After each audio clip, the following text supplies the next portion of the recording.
Saya sudah melihat beberapa ceritanya, mau dari YouTube, terus beberapa berita di Google gitu saya searching, karena memang lagi ramai 8 orang tertewas itu tertimbun. Satu yang saya lihat kan di situ juga udah dibantu sama spiritual ahli di daerahnya ya. Memang sudah disetopkan, harusnya sudah dulu karena sudah banyak penggalian, tapi masih berlanjut kerjanya. Akhirnya terjadi kecelakaan itu. Mungkin ada dua hal, satu faktor manusiawi lagi, serakah.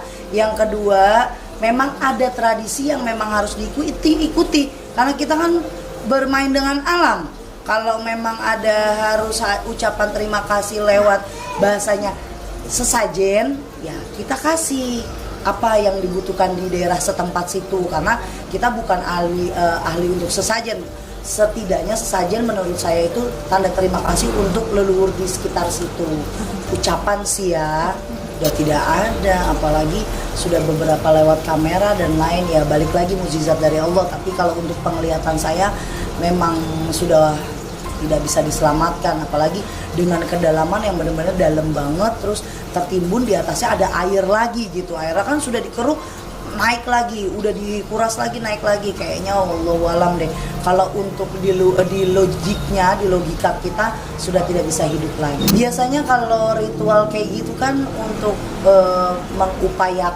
mengupayakan supaya si jasadnya ini timbul. Tapi biasanya mau ritual apapun pasti jasadnya ada. Untuk kali ini butuh proses yang agak panjang untuk menemukan satu dulu si mayitnya ini. Jadi yang saya lihat prosesnya sangat panjang untuk menemukan satu dulu mayit. Itu untuk struktur tanahnya susah banget untuk kita keruk ibaratnya gitu, untuk mencari si mayat. Dan kedua, lewat sesajen pun karena itu udah lewat, karena kan mintanya setiap penggalian baru dibutuhkan untuk setiap sesajen yang baru atau untuk penggalian baru dibutuhkan sesajen. Nah, sesajennya ini kan di penggalian yang baru itu tidak ada. Berarti kan lewatin hal-hal yang memang dibutuhkan di tempat itu gitu. Kalau kita bilang pantangannya dia lakuin gitu, pantangannya harusnya dia tetap pakai sesajennya kayak gitu. Jadi kalau untuk penemuannya saya lihat agak sedikit lama sekali. Ya yang namanya keluarga itu pasti antara ikhlas dengan tidak ikhlas. Mau tidak ikhlas tapi ya gimana, jasadnya tidak ditemukan. Tapi hati dalamnya ini ya harus coba mengikhlaskan biar adanya jalannya Allah gitu buat memperlancar pertemuan si mayatnya ini gitu, si jasadnya ini. Memang dari leluhur biasanya ada yang sering di ritual dilakukan. Contoh kayak di Banyumas itu yang saya sudah kulik banyak, dia kan butuh jajanan pasar, terus ada beberapa kayak kelapa-kelapa sajen itu untuk ucapan terima kasih. Nah, dia tidak ada ucapan terima kasih. Manusia itu tempatnya serakah, sudah dikasih emas sekian kilo lagi, dia tetap keruk lagi. Nah itu dikasihlah teguran sama Allah sih sebenarnya. Kalau untuk gaib tetap ya, dimanapun tempat tuh kalau kita nggak ada sopan santun, nggak ada tata krama, gaib aja marah, tidak suka dan pasti tersinggung. Apalagi itu alam dipermainkan, dikeruk lagi, tidak ada batasan sampai kapan itu dikeruk. Jadi hawa si manusia itu tidak ada puasnya, lagi terus. Jadi mungkin sentilan buat manusia juga. Contoh kayak beberapa pengerukan atau penambangan yang ada di Indonesia kan jadi bumerang buat warga sekitar. Alam goib, mau alam sekalipun itu Tuhan menciptakan itu untuk menyentil manusianya biar nggak serakah gitu. Kalau menurut penglihatan saya pas dari saya lihat di YouTube, terus lihat di beberapa bacaan gitu kan, saya nelaah lagi, memang di penggalian pertama itu pasti ada ritual.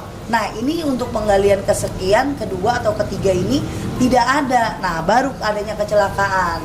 Sebenarnya sebelumnya itu udah ada kecelakaan, tapi hanya kecelakaan kerja saja, tidak menimbulkan kematian. Karena kan yang saya tahu itu namanya penambangan Bogor ya, Penambangan kebanyakan orang-orang Bogor yang berani dalam keadaan kilometer terdalamnya yang paling dalam. Tapi malah warga lokal itu cuma beberapa meter aja, 2,5 meter atau 25 meter itu tadi saya baca ya. Saya kurang nelaah meterannya. Tapi yang saya lihat berarti awalnya itu sudah ada ritual. Nah, ini pembongkaran atau penambangan yang kesekian tapi tidak ada ritual. Melanggar, karena setiap tempat yang berbau-bau alam pasti ada tradisinya.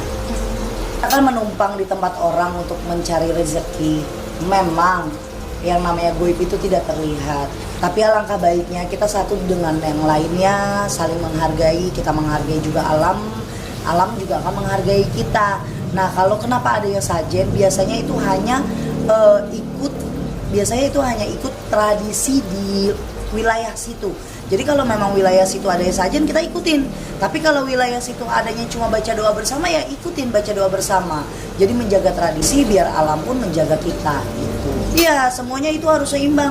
Kalau kita tidak ada permisi atau kita tidak ada menghargai alam, alam pun tidak akan menghargai kita.